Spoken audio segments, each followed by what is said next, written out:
인간과 구원 13번째 주 두 번째 시간 진행하겠습니다. 이번 시간엔 지난 시간에 이어서 칸트에 대한 이야기, 칭의론에 관한 부분에 있어서 칸트에 대한 이야기를 계속 진행해 나가겠습니다. 여러분, 칸트라는 인물은요, 여러분이 생각하는 것 이상으로 중요한 인물입니다. 중요한 인물이 유명한 인물이다라는 건 아시겠지만, 여러분들이 생각하는 것 이상으로 중요한 인물이에요. 왜냐하면 결국 칸트를 통해서 칸트 이전에 있었던 그러니까 종교개혁 이후에 있었던 이제 유럽 각지에서 있었던 다양한 그런 지난 시간에 봤던 합리주의나 뭐 경건주의나 뭐 하여튼 다양한 종류의 그런 사상적, 종교적 이런 흐름들이 여러 가지 있었는데 그것들이 결국 한두 세기가 지난 이후에 칸트라는 사람을 통해서 최종적으로 정리됐다고 할 수 있거든요. 그런 면에 있어서 이 칸트라는 사람은 우리가 생각하는 것 이상으로 중요한 인물입니다. 어떻게 보면 칸트를 통해서 근대라는 것이 이게 딱 만들어진 거거든요. 이 정립이 된 거거든요. 예를 들어서 계몽주의, 제가 지난 시간에 보다 계몽주의라는 게 뭐냐라고 했을 때 계몽주의를 최종적으로 정의 내린 사람이 칸트거든요. 그러니까 그 얘기는 결국 그 이전, 자기 이전의 시대가 그를 통해서 최종적으로 정리됐고, 그렇기 때문에 그 정리된 것 속에서 이제 새로운 시대가 그를 통해서 열려졌다는 것을 의미합니다. 그런 면에 있어서 이 칸트가 가지고 있는 이런 칭의론에 관한 부분, 신학에 대한 부분에 있어서도 아주 중요한 인물입니다.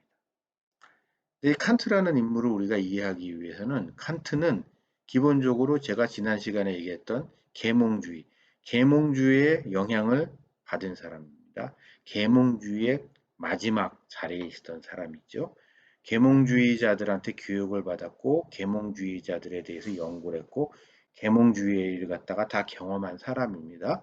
그러므로 그는 기본적으로 계몽주의자의 정말 피날레 같은 인물이에요. 또 다른 한편으로 그에게 있어서는 경건주의 전통이 대단히 강했던 사람입니다. 그가 살았던 그 이제 여러분 뭐 이제 칸트에 대한 여러 가지 일화들이 있잖아요. 아주 그런 개인적으로 항상 시간을 꼬박꼬박 지켰고 흐트러짐이 없었고 항상 겸손하고 안정되고 결혼도 안 하고 학문에만 매진하고 이랬던 그런 그랬던 그의 삶은 그가 태어나고 성장했었던 그의 그런 성장 배경, 경건주의 전통과 밀접한 연관이 있는 사람입니다. 그는 분명히. 그래서 어찌 보면 그를 통해서 그 전에 있었던 종교개혁 이후에 있었던 두 흐름, 계몽주의와 경건주의가 이 칸트라는 인물을 통해서 최종적으로 이렇게 종합 정리가 됐다고 할 수 있습니다. 그리고 그는 개인적으로 이렇게 이런 경건주의 정통이 그로써 그에게 그는 철학자지만 철학 못지않게 신학적인 문제에 있어서도 많은 관심을 가지게 했고 그래서 신학에 관한 부분에 있어서도 적지 않은 양의 상당한 양의 저수를 남겼죠. 그는 그래서 우리는 그의 작품들을 통해서 이 칭의라는 문제가 종교개혁 이후에 계몽주의자들, 원죄를 거부하고 인간의 가능성을 강조했던 그런 경건주의자들의 오류와 계몽주의자들의 오류와 그런 경건주의자들의 율법주의적인 행태가 율법주의적인 성향이 칸트를 통해서 어떻게 정리가 되는가를 우리가 좀 살펴볼 필요가 있는데요. 그는 그래서 자신의 그런 생각, 종교에 관한 생각을 아주 압축적으로 분명히 정리한 한 권의 작품을 남겼는데 그 작품이 이성의 한계 안에서의 종교라는 작품을 남겼습니다. 그의 다른 작품들에 비해선 비교적 읽기가 그렇게 어렵지 않고 분량이 그렇게 많지도 않은 책이지만 그렇다고 만만한 작품은 분명 아니에요. 그러니까 이 칸트가 이 이성의 한계 내에서 지적하고 있는 중요한 포인트는 그가 계몽주의자의 흐름 속에 있는 사람임에도 불구하고 인간의 오류 가능성, 인간의 판단력, 그러니까 이 사람의 중요하게 생각하기 인간의 한계에 대해서 대단히 집중하고 있었다는 거죠. 그러니까 즉, 그 이전의 계몽주의자들은 인간은 할 수 있어, 인간은 할 수 있어, 인간은 계시가 없어도 탐구를 통해 경험적인 연구를 통해서 아니면 합리적인 사고를 통해서 진실을 알아갈 수 있어 라는 식으로 하면서 인간이 스스로 무언가를 알아갈 수 있을 가능성에 대해서 이게 강조를 했었지만 칸트는 이제 흔히 말해서 3대 비판서라고 하죠. 순수이성, 실천이성, 판단력 비판 이 세 권의 그의 작품, 철학자로서의 그의 작품에 있어서 중요한 논점은 인간의 그런 한계를 분명하게 두고 있다는 게 어, 분명하게 두고 있으면서도 계몽주의자들이 이루고자 했던 그런 이상 그 자체는에 대해서는 동의하는 그런 좀 그런 모습 그런 분명한 발전과 한계가 그 안에 있는데요. 종교에 관한 부분에 있어서도 마찬가지입니다. 그러니까 인간의 죄의 문제, 인간의 오류 가능성에 대해서 상당히 개방되어 있습니다. 왜냐하면 그는 인간의 자유의지 자체를 부인하지는 않아요. 인간의 자유의지를 인정하고 인간의 자유의지를 존중하지만 이 자유의지의 한계와 자유의지의 문제점에 대해서도 분명히 지적하고 있고 그것을 어떻게 극복할 것인가라는 부분을 가지고 고민을 하고 있습니다. 즉, 그러니까 인간의 한계, 그러니까 그 이전에는 이성의 시대였잖아요. 이성이 하나님의 자리를 자꾸 차지해가는 그런 시대. 그래서 이신론이라는 것도 등장하게 되고 프랑스 대혁명 과정 중에는 이제 막 여러분 이제 저 프랑스 대혁명을 되게 싫어하는데 교회 성당을 다 때려 부시고 거기에 이성의 재단이라는 걸 만들고 그딴 짓들을 했단 말이에요.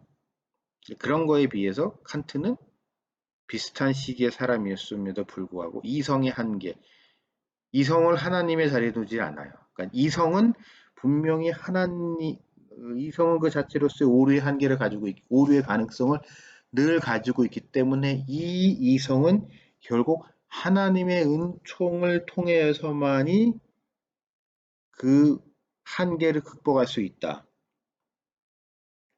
점을 강조합니다. 그런 점에 있어서 칸트는 어, 어찌 보게 되면 그 인간, 그러니까 너무 나가버린 인간의 모습을 비판하고 어떻게 보자면은 사고의 흐름을 바꿔놓은 거죠. 그러고 결국 이 칸트를 통해서 그 이후에 많은 이제 신학적 논의들은 예, 그로부터 시작된 독일의 관념론 전통 속에서 발전해 나아가게 됩니다. 그러나 이 같은 시기에 그보다 조금 뒤의 사람이죠. 그보다 한 세대 정도 뒤의 사람이었던 비슷한 전통을 가지고 있었지만은 그와는 그리고 그와 비슷한 문제의식을 가지고 있었지만은 그와는 다른 방향으로 그 시대, 계몽주의 시대를 비판하고 이성의 한계를 공격했었던 그것을 통하여 기독교라는 종교에 갖다가 수호했었던 인물 슐라이러마허가 있었죠. 슐라이러마허. 그는 흔히 말하는 낭만주의 운동의 아주 중심적인 인물이었죠. 결국 이제 여러분 이제 신학을 공부하시면서 슐라이러마허 얘기 들으면 이제 제일 먼저 생각나시는 게 이제 절대 의존 감정. 그러니까 인간은 이성이라는 게 있지. 근데 이성이라는 것도 있고 이성을 통해 세상이 발전하고 뭐하고 알 거 맞는 얘기긴 한데 이성으로 해결되지 못하는 그 무언가가 있어. 그건 뭐예요? 우리 인간에게 있는 절대 의존 감정이야.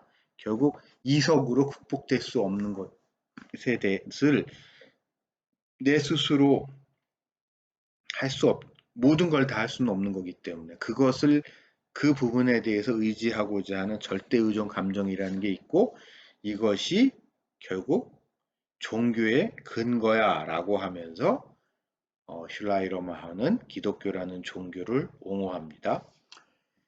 그러니까 이 책에선 다루고 있지 않지만 여러분 이제 낭만주의 운동이라는 거는 결국 음, 계몽주의, 계몽주의가 유럽을 휩쓸고 아, 계몽주의가 유럽의 지성계나 모든 사람들의 사고를 좀 공부 좀 했다는 사람들의 사고를 지배했는데 그래서 그 계몽주의의 프로그램에 따라서 유럽에서 시민혁명이라는 게 일어나긴 했는데 시민혁명의 결과는 대단히 계몽주의가 이야기했던 가치와는 정반대의 모습으로 많이 나타나게 됐단 말이에요. 그러다 보니까 일종의 약간의 그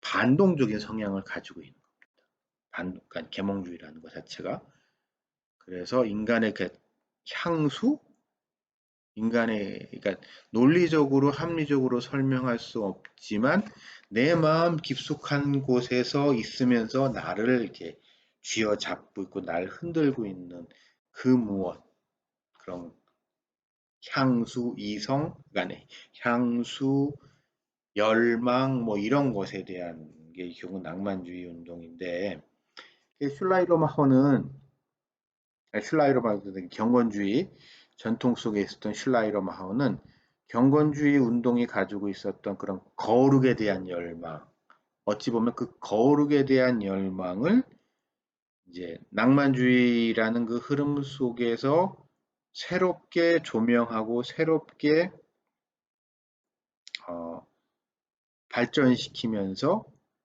어찌 보게 되면은 그 시대의 사람들에게 기독교라는 종교가 가지고 있는 그들이 평소에는 그러니까 인간이라는 것 내면에 감추어져 있었던 종교심 같은 거를 자극하는 아주 중요한 역할을 한 겁니다. 그는 결국 이 절대 구원 감정이라는 것은 인간에게 결국 구원에 대한 열망을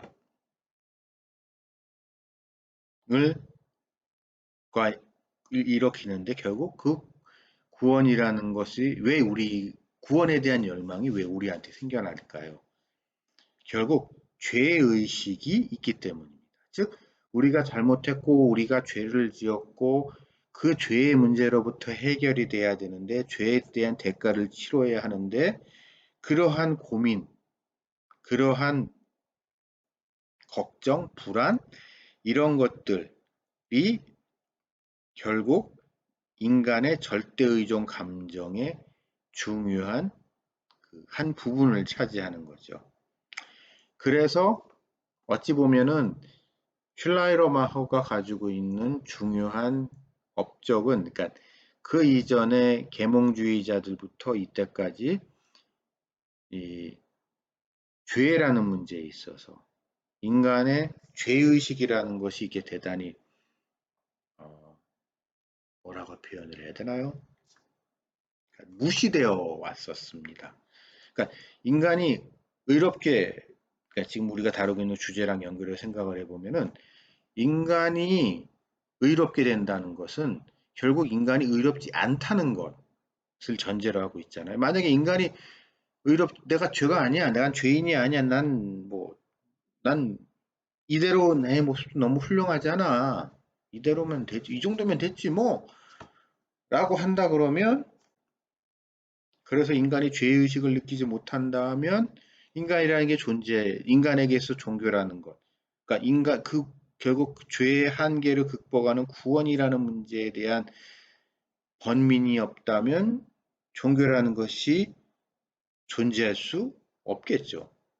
그런 점에 있어서 슐라이러마허는 과거에 잊혀진 건 아니죠. 좀 소홀히 여겨졌었던 죄의 문제, 죄의식의 문제를 다시 드러냈고, 그것을 폭로하고, 그것을 이제 사람들에게 일깨워주는 역할을 절대 의존 감정이라는 것을 통해서 사람들한테 이게 세상에 내놨는데, 문제는 여기서 이제 여기까지만 놓고 보면 이제 참 좋고 훌륭한 것 같지만 그에게서도 역시 가지고 있었던 가장 치명적인 한계는 이 모든 것이 주관적이라는 거죠. 그러니까 죄의 문제에 있어서도 나의 죄, 그리고 그 죄의 문제에 대한 그런 구원에 대한 불안, 이런 감정이라는 건 주관적인 수밖에 없잖아요. 감정은 극히 주관적인, 그러니까 너의 마음이 내 마음과 다르듯이 우리의 감정이라는 부분은 사람마다 많이 다르고 대단히 주관적인 부분입니다. 그래서 신앙이라는 것이 대단히 주관적으로 그 극단적인 개인주의로 빠져나가게 되는 단초를 제공합니다. 즉, 예를 들어서 누구는, 그러니까 죄의 문제를 놓고 봅시다. 누구는 어떤 행동에 대해서 되게 심각한 죄의식을 느끼는데 또 다른 어떤 사람은 그에 대해서 별로 죄의식을 느끼지 못해요. 또 반면에 그 사람은, 그러니까 또 그런다 그 사람은 또 다른 어떤 문제는 또 되게 심각하게 생각하고, 그렇게 사람이 심각하게 죄의식을 느끼는 부분이 다 다르다는 거죠. 많은 부분에 있어서. 그러니까 다른 죄의식을 가지고 있었기 때문에 그 죄의식으로부터 벗어나는 그러한 구원이라는 문제에 있어서도 인간은 대단히 주관적인 모습을 보이게 됐습니다. 그래서 음, 이제 칼바르트 같은 경우는 이제 특히 이제 슐라이러마하를 이게 막 되게 공격을 많이 해요. 왜냐하면 슐라이러마하가 기독교를 이제 어, 현대화시켰다. 그러니까 기독교라는 것 종교 신학을 살려냈다고 얘기하는 사람도 있지만 결국 그러한 객관성을 상실한 기준이 없어져 버린 그러한 종교로 몰락시켜 버렸다면서 이제 비판을 하는데, 이 칭이라는 부분에 있어서도 하나님이 날 의롭게 하시고 그리스도의 의로 말미암아 내가 구원을 받는데 그러한 것이 나의 개인적인 감정에 의지한다는 치명적인 약점을 슐라이러마허는 남겼습니다.